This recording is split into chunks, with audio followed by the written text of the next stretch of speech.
What's going on, guys? John here with Jack for another episode of Talking Ball, and today we're looking at the LA Lakers and their 2017 NBA Draft haul, and it was quite a haul, a team that wheeled and dealed and didn't give anything away, didn't tip their hand at any point really.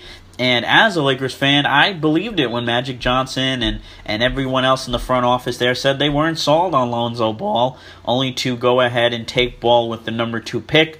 I think it was a good pick. I like De'Aaron Fox maybe a little more, even though I realize Lonzo Ball is the safer pick. But, Jack, Lonzo Ball, not a big surprise other than the people who believe that Magic wasn't going to go take him. But, what do you, everyone kind of knew this was going to happen, but what do you think? Yep, this just made too much sense. Yeah. Especially after Magic had said, "Oh, this guy reminds me of myself."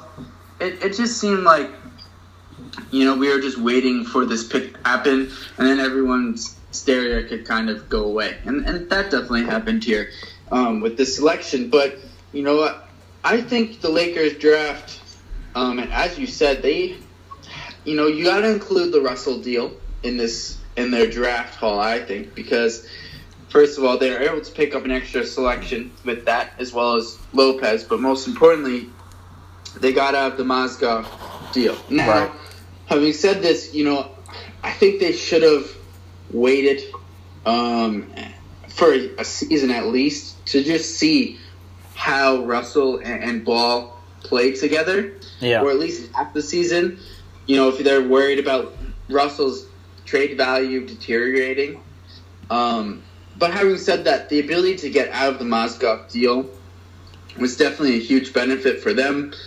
And the selections of Josh Hart and Kyle Kuzma, who both of them are going to be really solid role players, who are smart, both of them being a junior and a senior respectively, are coming in more advanced than a lot of these other players. And I think, therefore, their transitions are going to be shorter. They're going to be more willing to accept their roles. And I think that they're just going to be valuable bench rotation pieces for this Lakers roster that needed them. Yeah, and you hit the nail right on the head. They just need depth on their bench. They need guys who can come in and fill a role.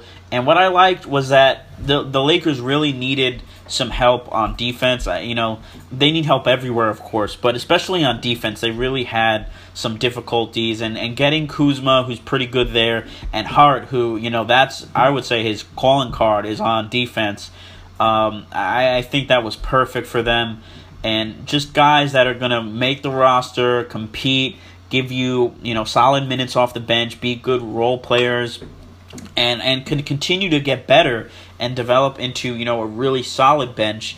And I wouldn't be surprised if they were trying to mimic a little bit what Danny Ainge in Boston has done, which is build a great bench, build a great overall team, instead of just trying to get one or two great guys. And not getting Paul George last night, as we record this, was I think as big a deal as drafting Lonzo Ball and all these other guys, because they didn't give up their depth. They didn't give up their young pieces to go get a guy who's going to be there for them anyway next season. Now, if they want to package Julius Randle and maybe some future picks for Paul George, I wouldn't be completely opposed to that.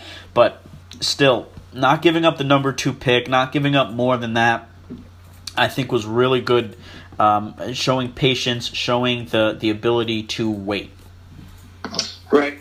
And if you're looking, actually, in a quick side here, if you're looking for the Celtics of the West in terms of roster construction, look no further than the Denver Nuggets. Yeah. Look at how deep that roster is on all 5 positions. But back to this Lakers draft here really quickly. I think they, more than anything, they position themselves to have options going forward with the selections that they made. Picking up Hart and Kuzma. Yep. Really, they needed depth at the wing position. They got it with Hart, and with the selection of Kuzma, I just think that it allows them to move Randall and still have Nance and Kuzma to play the 4 spot for you. And so, therefore, I just think it gave them a ton of flexibility to just move forward with this roster. Yeah, I definitely agree. And I'll before we end off here, let me talk briefly about Thomas Bryant. Jack, I know you're not a huge fan of his, but, at pick 42, he's 20 years old. He's 6'10", 241 with a 7'6" wingspan. You can't teach size, and, he's not the most explosive guy. He's not very polished. He's going to need some time, and he may not immediately make the roster. I think he'll at least have a chance to make the roster. But at the very least, he'll go to the G League, and he'll get some valuable experience and teaching of the fundamentals. And maybe after a year or two can come back to the roster and be a contributor in some facet at the center position. I think he fits the role of a developmental player for the Lakers.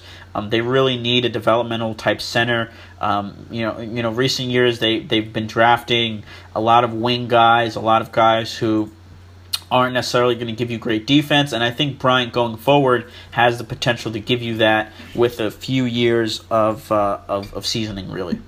Yeah, really quickly to add on to that, obviously they still have Zubac. Right. But with the addition of the 2-way contracts, the roster is expanded to 17. Well, as you said, I'm not as high on Thomas Bryant. The gamble here does make sense. If you're going to take a project, you want to take a guy who has athleticism, length, as you said, can't teach that, and, play him in the G League for a year and see what happens. Yeah, absolutely. Now, guys, let us know what you think about the Lakers draft. If you loved it, if you hated it, remember to like, share, comment, and subscribe. Thanks for listening, guys. We're out.